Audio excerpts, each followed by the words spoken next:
1945 foi um ano tumultuoso. Assistiu a batalhas ferozes, a períodos de paz e ao início de uma nova ordem mundial. Os aliados estavam determinados a infligir a derrota total aos seus inimigos a qualquer preço. Porém, após a vitória, as três grandes potências, a Grã-Bretanha, os Estados Unidos e a União Soviética, lutaram umas contra as outras pela supremacia. O mundo em que vivemos hoje é o legado de eventos de 1945.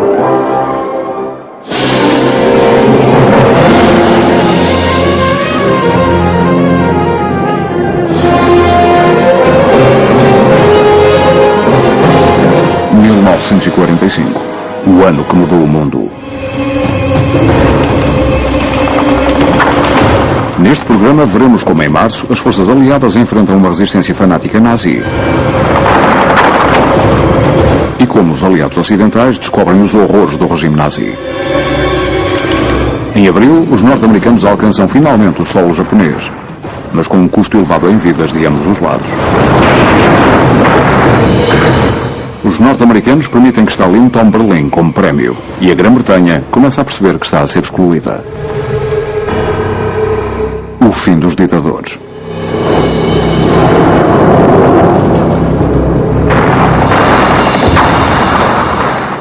Em março, os aliados ocidentais estavam a combater na Alemanha. Tinham reprimido a derradeira tentativa desesperada de Hitler para alterar o desfecho da guerra na Europa, na Batalha das Ardenas. A vitória tinha saído muito cara. Por isso, os aliados continuaram a avançar, mas com cautela. Toda a gente acha que assim que acabou a Batalha das Ardenas houve uma grande acalmia, mas não foi o caso. Deram-se duas ofensivas em grande escala. Em primeiro lugar, no sul, os norte-americanos estavam a abrir caminho e os britânicos e canadianos estavam, na verdade, a combater no norte da Alemanha, sofrendo fortes baixas até alcançarem o Reno em março. Se considerarmos as baixas sofridas pelos aliados naquele período, naquele inverno em combate, vemos que foi uma batalha bastante amarga e cruel.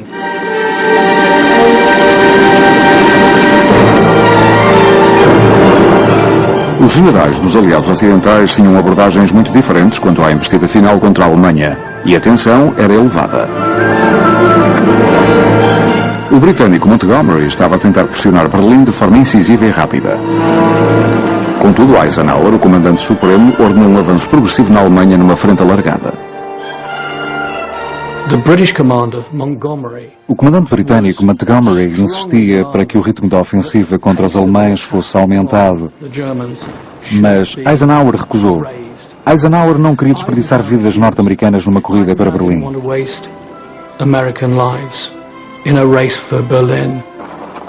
Eisenhower estava absolutamente determinado a não sofrer mais surpresas desagradáveis, apesar de estar a avançar pela Alemanha, e a fazê-lo muito lenta e cuidadosamente. Na realidade não via qualquer vantagem em acelerar o passo, porque as zonas de ocupação aliada na Alemanha já tinham sido acordadas. Queria apenas completar a derrota dos nazis com um mínimo de perdas. Os aliados estavam a aproximar-se de ambos os lados. O Exército Vermelho estava ocupado com o transporte de mantimentos e homens para a investida final sobre a própria cidade de Berlim. No dia 4 de março, estabeleceram uma testa de ponte sobre o rio Oder, mesmo a leste da cidade. Para os aliados ocidentais, a travessia do Reno ia representar um maior problema. Os alemães em retirada tinham apressadamente feito explodir todas as pontes sobre o rio. Mas uma delas ainda estava de pé, em Remagen. Os explosivos tinham apenas conseguido enfraquecê-la. 2 semanas antes do previsto, os norte-americanos atravessaram o rio. A derradeira grande ofensiva a oeste é o ataque sobre o Reno. Montgomery aproximou-se à sua maneira bastante lenta e cautelosa. A travessia do Reno ia ser um grande acontecimento. Antes de mais, os norte-americanos tomaram a ponte em Remagen e atravessaram-na rapidamente. Hitler estava furioso. Mandou executar os 4 oficiais e atirou tudo o que tinha contra a ponte, mas, naquela altura, os norte-americanos já tinham estabelecido uma testa de ponte. A prematura travessia do Reno pelos norte-americanos enfureceu Montgomery, mas Eisenhower mandou reforços para ajudar a segurar a testa de ponte. Na realidade, a ponte enfraquecida aguentou apenas por uns dias, mas deu à imprensa algo positivo para comunicar. Further upstream at Remagen, the Americans are over already. Across the bridge that some patriot of Hitler's Germany forgot to blow properly. But though still a bridge, its girders are cut through. Its weakened steelwork groans under impossible strains. After only a day or so, the entire structure falls into the Rhine. But its job is done. The Americans are over in strength. Cerca de 8.000 norte-americanos conseguiram atravessar o rio antes de a ponte cair.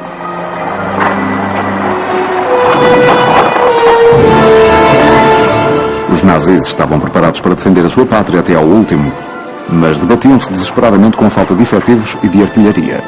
Esta situação piorou pela determinação de Hitler em combater em demasiadas frentes, incluindo uma na Itália, o seu antigo aliado. A Sicília foi invadida pelos aliados ocidentais em julho de 1943. Pouco tempo depois, Mussolini foi destituído. O novo governo italiano rendeu-se mesmo antes de começar a principal invasão aliada na Itália. Quando chegámos à Itália, na altura da rendição italiana, em outubro de 1943, pensávamos que íamos apenas avançar pela Itália. Mas, de repente, lemos as ordens do próprio Hitler que anunciavam que os alemães iam desencadear os combates. Uma das outras frentes esquecidas que os alemães tinham de aguentar, tal como os aliados, era a Itália. Alguém lhe deu o nome de tripa de ferro porque Churchill tinha dito que a Itália era a barriga mole da Europa. Não era o caso. Os alemães lutaram arduamente durante uma campanha de 600 dias, perto de 2 anos. Ironicamente, acabou por causar mais danos aos alemães do que aos aliados, pois sofreram 500 mil de baixas. Foi uma manobra de diversão, mas creio que também uma ferida aberta para Hitler.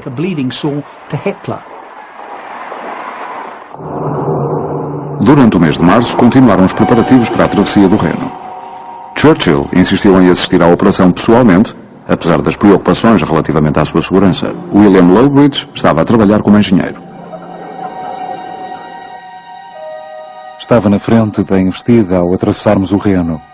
A nossa tarefa consiste em demolir as rampas até ao rio. Estávamos sob o fogo intenso dos alemães. A certa altura deu-se uma enorme explosão. Olhei para trás.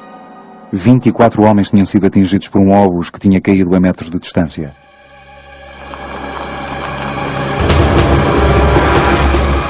A travessia do Reno era uma operação considerável. Envolvia perto de 60 mil engenheiros, a construção de centenas de pontões e o transporte de toneladas de mantimentos. Chegaram até a usar máquinas de fumo para que a artilharia alemã não conseguisse ver o movimento das tropas. A travessia principal começou no dia 24 de março. Foi liderada pela 15ª Divisão Escocesa e seguida por 120 mil homens norte-americanos.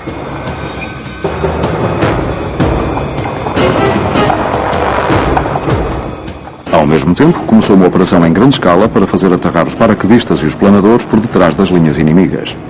Estes homens corajosos enfrentaram um fogo cerrado no solo e sofreram pesadas baixas.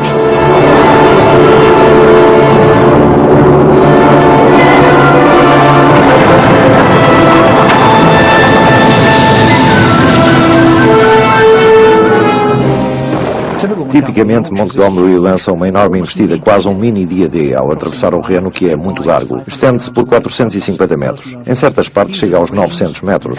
Montgomery usa os fuzileiros navais, lanchas de desembarque, máquinas de fumo e bombardeiros. Onde atravessa o Reno, dá-se uma batalha tremenda. Instala-se na margem leste do Reno. As suas tropas formam como que uma adaga que aponta para o coração da região do Ruhr. Os soldados alemães, agora sem combustível e comida, foram obrigados a implorar por mantimentos junto das fábricas locais. Era um alvo fácil para os norte-americanos, como testemunhou Curtis Whiteway, então com 19 anos.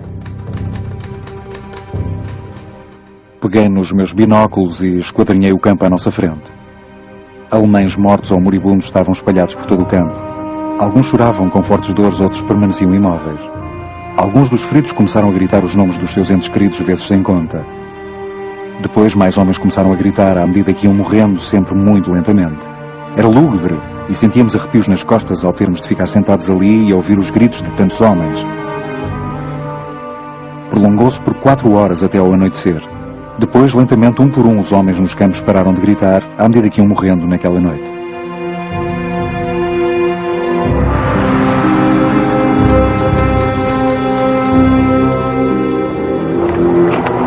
Agora, na outra margem do Reno, os aliados ocidentais não se precipitaram em direção a Berlim. Em vez disso, avançaram cautelosamente.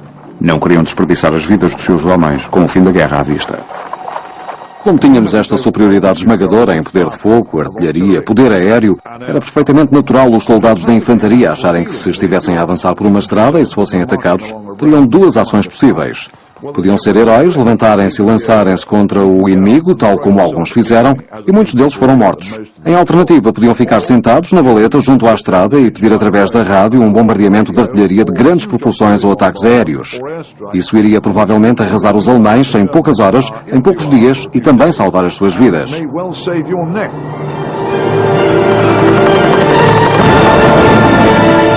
No Pacífico, os norte-americanos avançaram em direção aos japoneses, mas perceberam que aquela vitória não ia ser fácil. Os norte-americanos estavam a aproximar-se em duas direções diferentes. Uma pelo Pacífico Central, com a marinha norte-americana a avançar em direção às ilhas japonesas. Outra mais a sul, com MacArthur a varrer a região até às Filipinas. Ambos estão a avançar.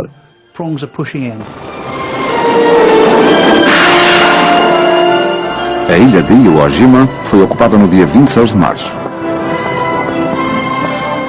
Os japoneses também estavam a ser atacados na Birmânia. As tropas britânicas e indianas tinham aumentado a pressão. O seu objetivo estratégico era abrir uma rota de abastecimento vital através da China. Em meados do mês de março, tinham recapturado a cidade de Mandalay.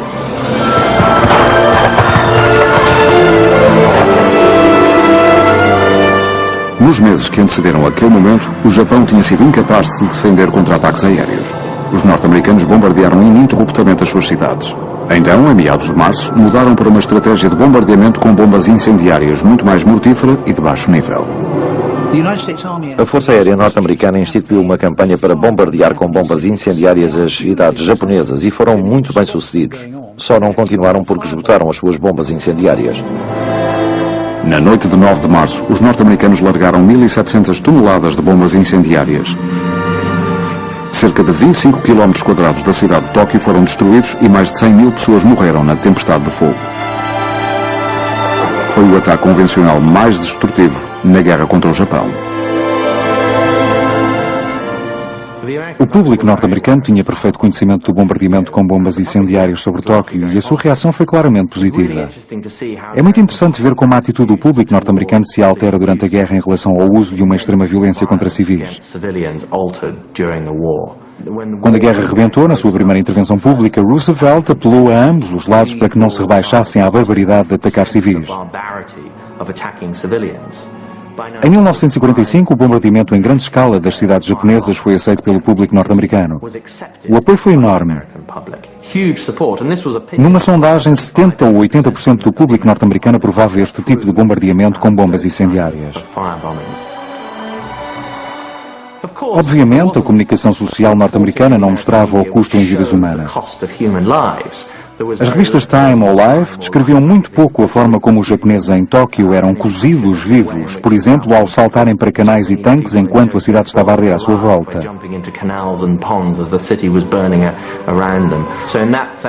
Neste sentido, era mais fácil para os norte-americanos aplaudirem este tipo de táticas.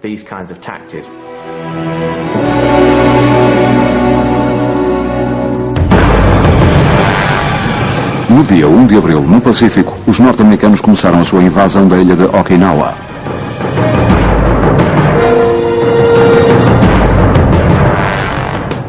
Os japoneses deixaram-nos desembarcar nas praias. Só lançaram um ataque sem precedentes quando os norte-americanos já estavam a avançar para o interior da ilha. Em Okinawa, os norte-americanos também descobriram uma verdade terrível quando se lida com civis japoneses. Além de toda uma guarnição japonesa ter acabado morta, os norte-americanos tiveram de fazê-los sair através de operações de maçarico ou saca-rolhas, como diziam.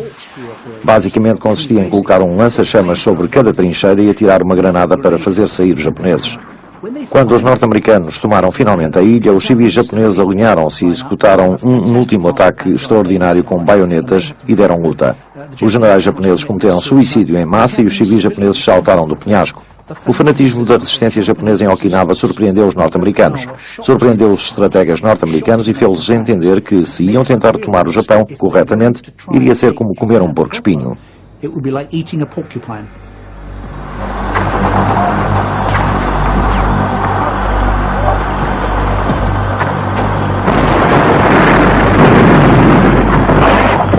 Os combates no Pacífico e na Ásia iriam prolongar-se durante mais 4 meses.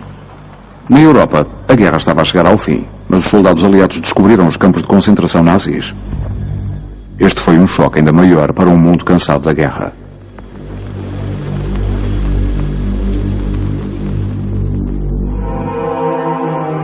Revelações sórdidas.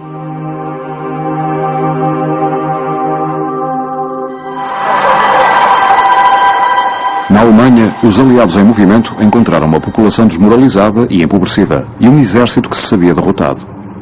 Hitler continuou a planear contra-ataques desesperados que não faziam qualquer sentido em termos militares, mas que resultaram em centenas de mortos.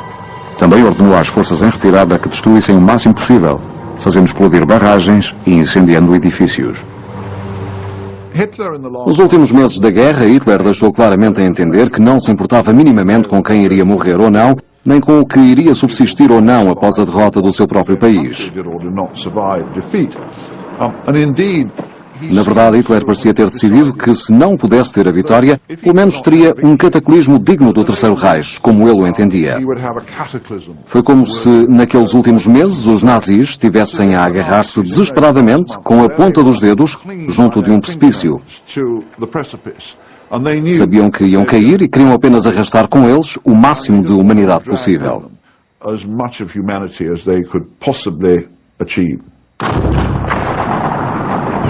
Já na outra margem do Reno, os aliados tentaram tomar o coração industrial da Alemanha, a região do Ruhr.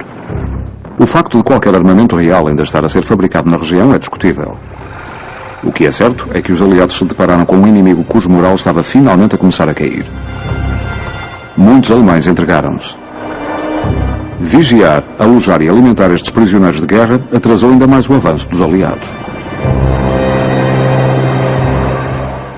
Na primavera de 1945, os norte-americanos alcançaram e cercaram os 400 mil homens do exército do general Model no Val do Ruhr.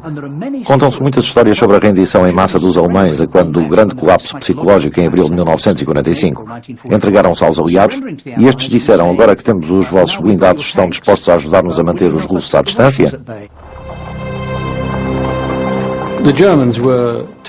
Os alemães estavam aterrorizados com o avanço do Exército Vermelho, porque era sabido que os alemães tinham tido um comportamento horrendo a leste. Sabiam que as tropas do Exército Vermelho iriam mostrar-se impiedosas, pois tinham perdido parentes durante os combates na frente oriental.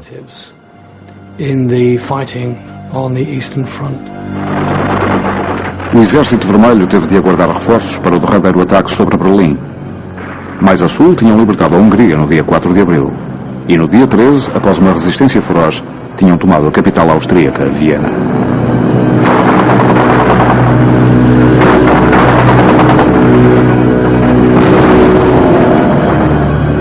À medida que os nazis recuavam, obrigaram milhões de prisioneiros a regressar a pé para a Alemanha, em vez de permitir que fossem libertados pelos aliados em movimento. Os prisioneiros dos aliados ocidentais tinham sido tratados razoavelmente bem durante a sua detenção. Encontravam-se então na mesma situação daqueles que o Terceiro Reich considerava cidadãos de segunda classe. Polacos, russos, ciganos e outros grupos considerados antissociais. Todos foram obrigados a seguirem marchas infames para a morte, até novos campos. 2 semanas mais tarde estávamos novamente em movimento, desta vez em caminhões para o transporte de gado em direção ao sul, até ao campo satélite de Buchenwald, perto de Leipzig, mas não por muito tempo. Pouco depois fomos obrigados a seguir para leste. Conseguíamos ouvir os bombardeamentos norte-americanos. Depois de 3 dias sem comer, sem água e sem dormir, estávamos a alucinar descontroladamente. Foi naquele momento que 4 de nós decidiram fugir, apesar de sabermos que seríamos fuzilados se os cães farejadores nos encontrassem. Mas não interessava. Abandonamos à vontade de Deus, permanecemos escondidos numa valeta, junto à estrada. Milagrosamente, os cães não nos encontraram. Nestas terríveis marchas, muitos eram civis que tinham sido levados de territórios ocupados e obrigados a trabalhar como escravos para o Terceiro Reich. Um dos maiores problemas do Império Nazi em 1944 e 1945 era o facto de precisar desesperadamente de mão de obra. Todos os homens capazes de pegar em armas tinham sido recrutados para a Wehrmacht ou para as SS e mandados para os combates. Isso deixou-os desesperadamente com poucas pessoas para manter as fábricas em funcionamento na Alemanha, a fim de construírem carros de combate e obus. Só podiam manter as fábricas em funcionamento recorrendo à escravatura, ao trabalho forçado. Existiam 7 milhões e meio de trabalhadores estrangeiros na Alemanha e no fim das últimas etapas da Segunda Guerra Mundial eram extremamente maltratados. Muitos deles morreram em circunstâncias terríveis, nomeadamente em locais como o Campo Dora, onde eram fabricados os foguetes V2. Estima-se que no fim da guerra os alemães tinham até 10 milhões de homens, mulheres e crianças prisioneiros. Os nazis também mataram pelo menos 3 milhões de prisioneiros russos. 3 milhões em campos de concentração, em campos de trabalhos forçados. E em 1945 a detenção de pessoas tinha-se tornado a maior indústria do Reich. Os nazis também estavam a manter presos milhões de judeus que planeavam matar nas câmaras de gás dos campos de extermínio. Apesar de o campo de Auschwitz ter sido descoberto pelo Exército Vermelho no fim do mês de janeiro, o seu horror não foi tornado público no Ocidente. Então, no dia 15 de abril, os aliados ocidentais entraram em Belsen. Certamente soube-se de rumores na imprensa acerca dos campos de concentração na Alemanha e do que estava a acontecer aos judeus. Mas a libertação de Belsen foi absolutamente escandalosa. Acho que nada tinha preparado as pessoas para os horrores que estavam a ser levados a cabo lá. Foram divulgados nos boletins de informação de Patsy. Sentiu-se claramente que as pessoas deviam ver aquelas imagens. Tinham a responsabilidade de testemunhar a crueldade da humanidade. Obviamente, de certa forma, era uma justificação para os combates contra a Alemanha. Estavam a combater o mal e aquelas imagens eram a demonstração disso mesmo.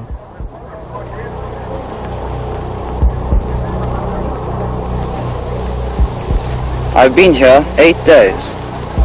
This morning we buried over 5,000 bodies. We don't know who they are. Behind me you can see a pit which will contain another 5,000. I am the officer commanding the Regiment of Royal Artillery guarding this camp. Our most unpleasant task has been making the SS, of which there are about 50, bury the dead. Up to press, we have buried about 17,000 people.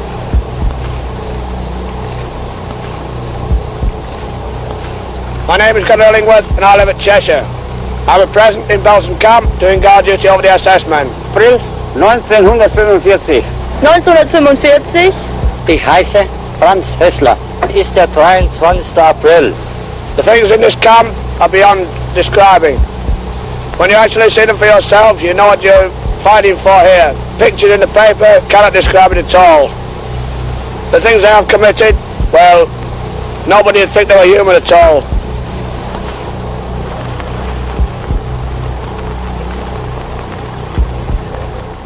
Para alguns, o impacto do que viram foi devastador. Obviamente tinham surgido histórias sobre as atrocidades perpetradas pelos nazis, mas Belsen convenceu realmente as pessoas. Foi um choque terrível para toda a gente. Outro campo, o de Buchenwald, revelou mais atrocidades. Então, no dia 29, o campo de Dachau foi libertado. A imprensa e vários políticos foram levados até àquele campo. Foi largamente publicitado e até as grandes lojas apresentaram imagens do que tinha sido descoberto. A loja Swan & Edgar, em Piccadilly Circus, libertou todo o espaço no resto do chão e expôs as primeiras fotografias dos campos de concentração quando estas foram divulgadas em 1945. Os jornais e a rádio incitaram-nos a ver e enfrentar as fotografias. Algumas delas eram de grandes dimensões, algumas eram de tamanho natural e estavam expostas nas paredes. Foi um choque ver a desumanidade do homem para com o homem. Todos se calavam quando passavam por elas, observando-as.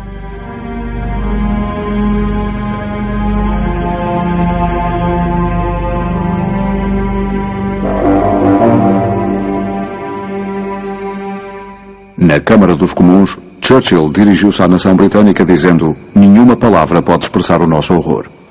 Mas a descoberta de Belsen incentivou os aliados a planear o golpe final no coração do regime nazi.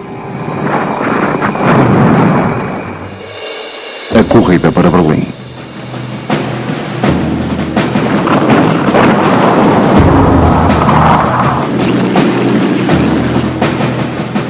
início do mês de abril, a vitória era agora certa. O Exército Vermelho tinha reunido 2,5 milhões de homens junto ao rio Oder. O exército norte-americano também estava ao alcance de Berlim. No dia 12 de abril, tinham atravessado o rio Elba, perto da cidade de Magdeburgo. Porém, ali, a uma curta distância de Berlim, os norte-americanos pararam.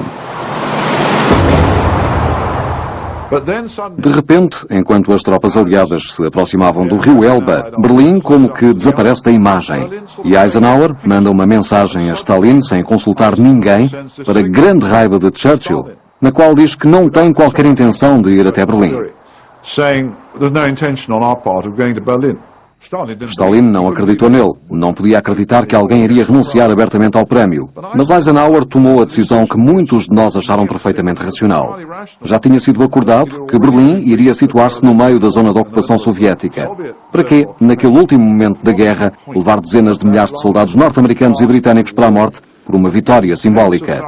Parar em Elba foi a coisa mais racional que podiam ter feito.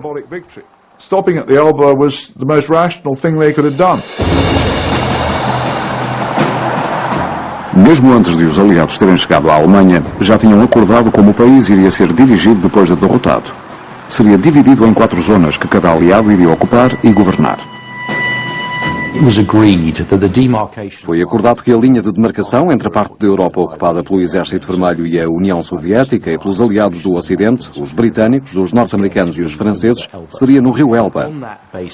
Por isso não fazia sentido os britânicos e norte-americanos entrarem na corrida para Berlim. Por outro lado, Stalin não confiava nos britânicos e norte-americanos e achou que iriam entrar numa corrida de última hora até Berlim se ele não chegasse lá primeiro.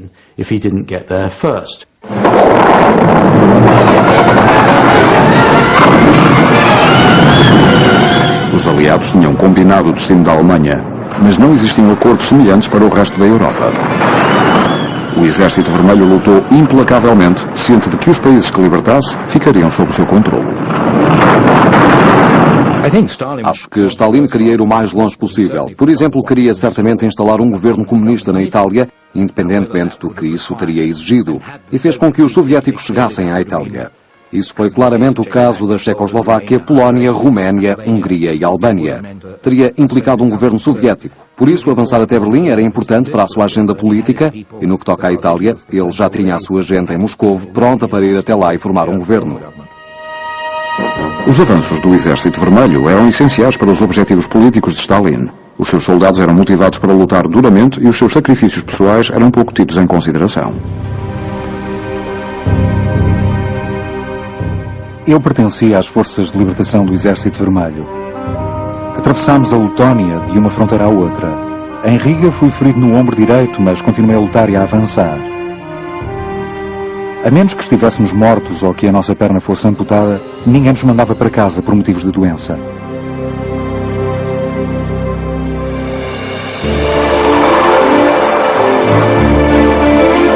Os aliados ocidentais ocuparam Nuremberg no dia 17 de abril. Estavam agora em pleno território da Alemanha Oriental. No dia 19, Leipzig caiu e no dia 23 ocuparam Frankfurt.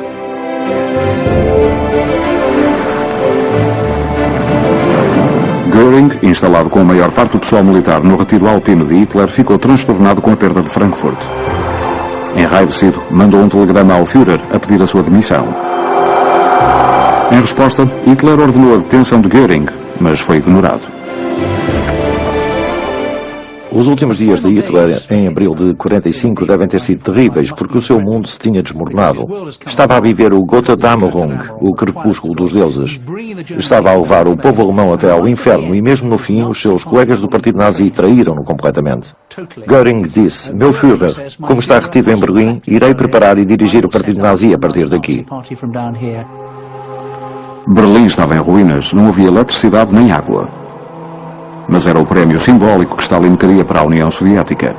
Mandou 2 dos seus generais numa corrida para tomar a cidade. Stalin estava determinado a fazer avançar o Exército Vermelho em direção a Berlim o mais rapidamente possível e conseguiu de forma brilhante.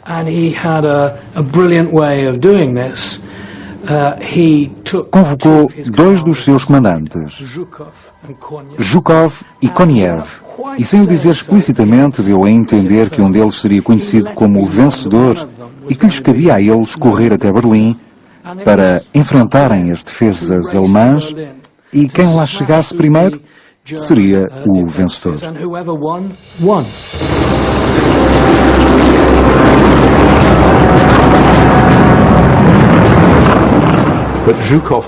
Mas existia uma rivalidade especial entre Zhukov e Konev. Por conseguinte, Stalin limitou-se essencialmente a organizar uma corrida. Aconteceu que Zhukov ficou retido e levou 3 dias para ultrapassar aquele obstáculo difícil.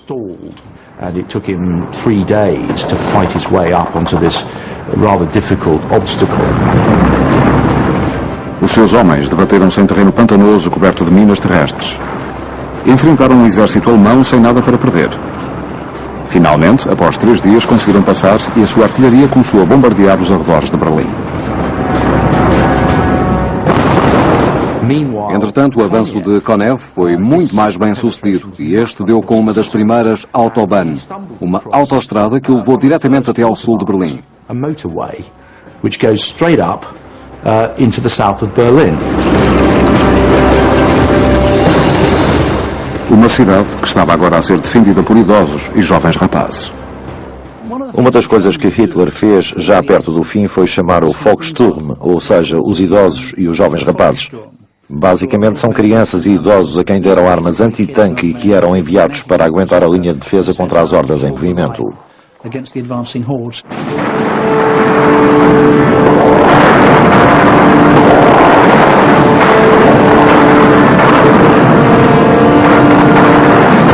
No dia 21 de abril, as tropas de Zhukov começaram o seu ataque final sobre Berlim.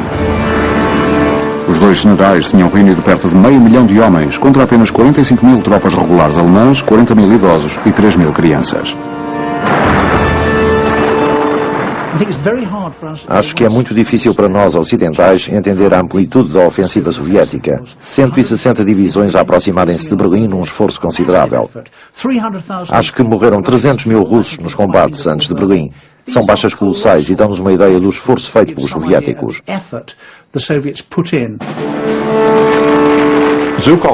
Ao longo das batalhas dos 2 anos anteriores, Zhukov e Konev tinham demonstrado ser os mais brilhantes comandantes das forças presentes em grande escala na Segunda Guerra Mundial.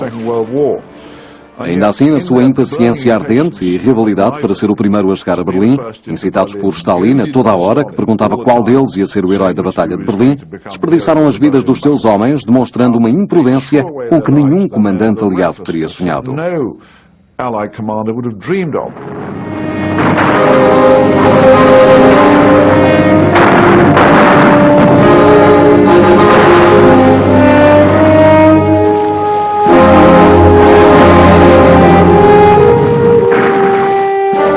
Nos últimos terríveis dias de combate, os alemães também sacrificaram dezenas de milhares de homens. Aqueles que não morriam durante a investida do Exército Vermelho eram executados pelas SS, se atrevessem a abandonar os combates para salvarem as suas próprias vidas. Existe uma história muito elucidativa sobre um jovem soldado que estava na linha da frente a defender Berlim. A sua casa ficava apenas a 2 quarteirões de distância. Abandonou a linha da frente apenas para ir visitar a mãe. Não estava a desertar, queria apenas ver a mãe e ia voltar. A caminho, a 1 quarteirão de distância, é interceptado por um oficial do partido nazi ou da Gestapo, que lhe pergunta quem é e o que está a fazer. O soldado foi enforcado num poste de iluminação a 1 quarteirão de distância da casa da mãe, alegadamente para servir de exemplo a quem quisesse desertar. Obviamente não iam fazê-lo porque estavam a lutar pelas suas vidas. Colocaram-lhe uma placa à volta do pescoço que dizia "Sou um desertor". Esta é uma das inúmeras pequenas histórias de Berlim e dos jovens combatentes em Berlim naqueles últimos dias. Aliás, muitos deles morreram nos escombros.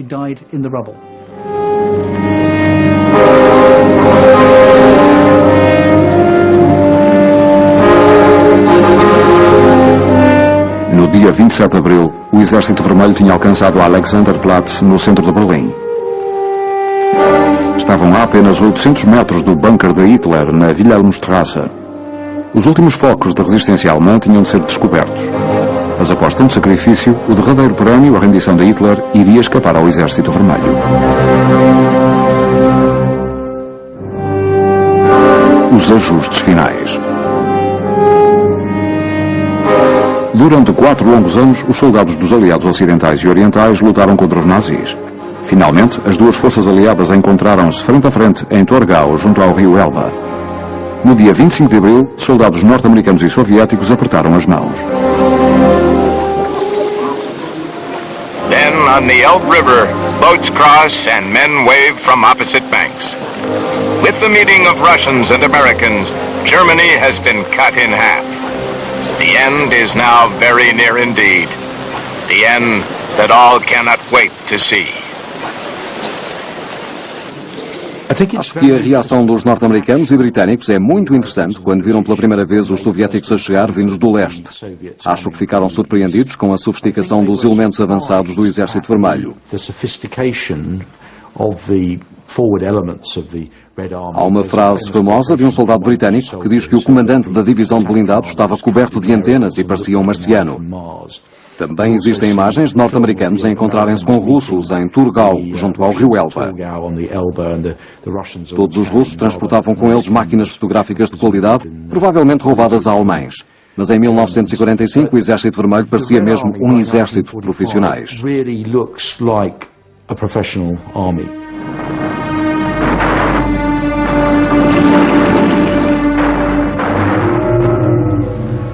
Os generais aliados tinham ignorado as zonas de ocupação acordadas a fim de derrotar a Alemanha.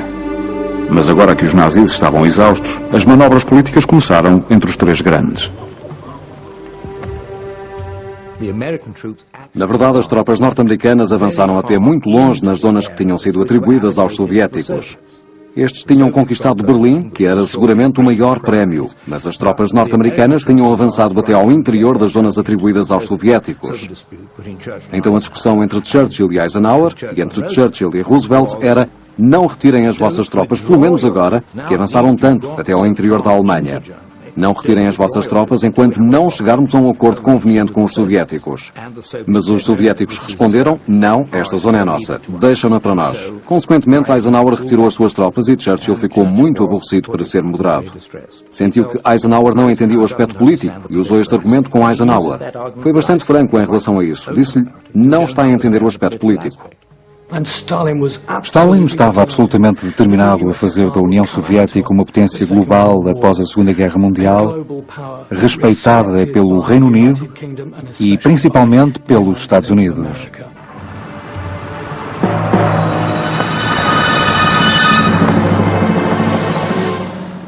A única coisa que Churchill podia fazer, quando descobriu que os soviéticos estavam a planear entrar na Dinamarca e controlar todo o Mar Báltico, era mandar Montgomery atravessar diretamente o norte de Berlim, ignorar Berlim, alcançar as costas do Mar Báltico e cortar o caminho dos soviéticos que se dirigiam para a Dinamarca. Foi uma região onde a política britânica de minimização da vantagem soviética foi eficaz nos últimos meses e semanas da guerra.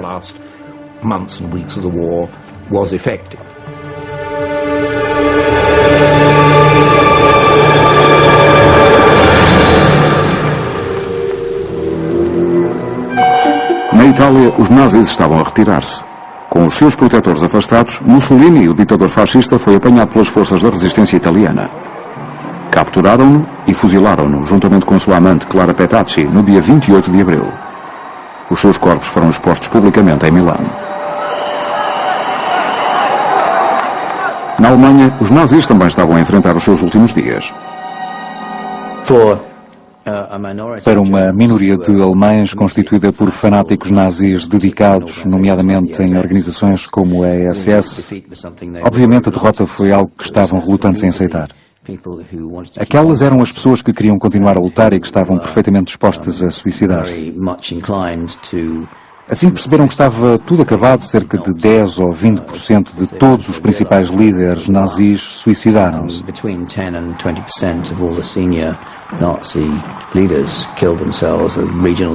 Eram líderes regionais, os principais membros das SS. Muitas das altas patentes, dos nazis mais dedicados e fanáticos, não anteviam qualquer futuro e acharam que estavam a morrer em sacrifício pela Alemanha.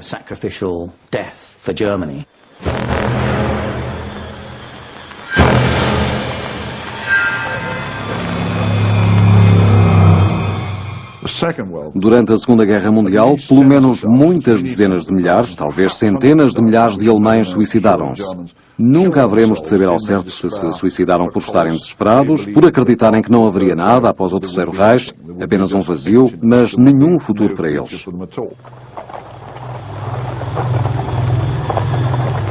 Uma adolescente relatou no seu diário o terrível preço que algumas mulheres tiveram de pagar na derrota. Tinha 17 anos e descreveu de forma muito vívida os esforços dos nazis e como ela e a irmã estavam encolhidas de medo no seu apartamento em Berlim, juntamente com os pais, quando o Exército Vermelho entrou de rompante.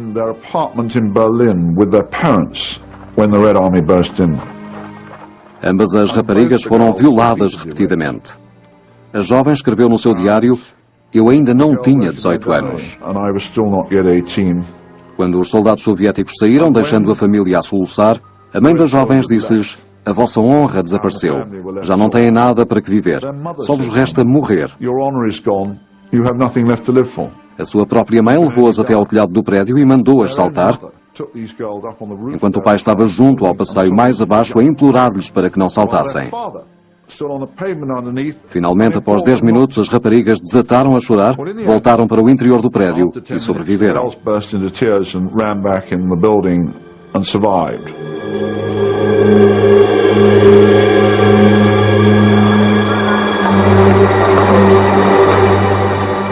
O bunker de Hitler estava cercado, mas este recusou ser apanhado vivo.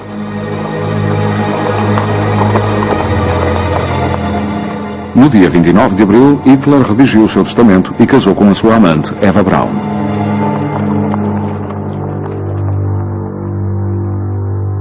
Mesmo antes de se suicidar, Hitler descobriu que Himmler, o seu homem de confiança, tinha preparado conversações de paz ilícitas com os suecos.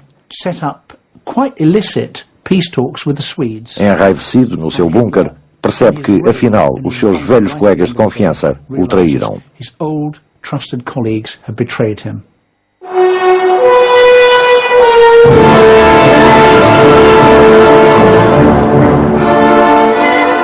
No dia seguinte, às 15h30, Hitler suicidou-se com um tiro. A sua amante suicidou-se com veneno. O corpo de Hitler foi depois incinerado por guarda-costas SS. Os bidões de combustível foram descobertos mais tarde. O Exército Vermelho tinha concentrado o seu poder de fogo no Parlamento Alemão. É particularmente interessante ver que os soviéticos não procuraram a chancelaria abaixo da qual estava o bunker do Führer. Procuraram o Reichstag, o antigo edifício do Parlamento Alemão. Na verdade, o Reichstag tinha sido incendiado, destruído pelo fogo em 1933, portanto, já era uma ruína. Mas na fachada do Reichstag, sobre a entrada, está escrito Dem Deutschen Volke, ao povo alemão. Creio que este simbolismo possa ter sido um dos motivos pelos quais os soviéticos definiram aquele alvo. Iria garantir a vitória porque era a sua vingança contra os alemães. Por outro lado, obviamente, o Reichstag era um enorme edifício. Estava relativamente isolado no meio de um espaço aberto.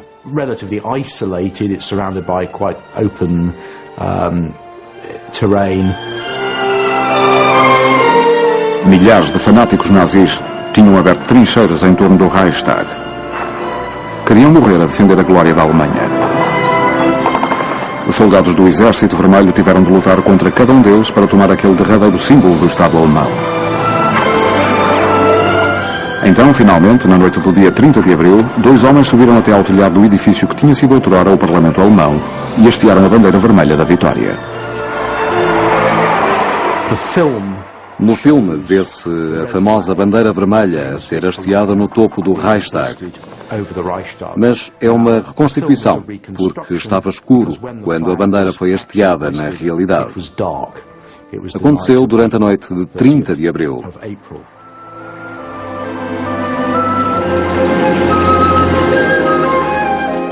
Fui com alguns amigos até à Reichstag.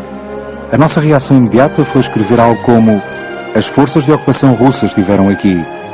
Mas não tínhamos nada com que escrever. Mas eu estava orgulhoso do meu país e do meu exército. Conseguimos libertar tanta gente dos fascistas.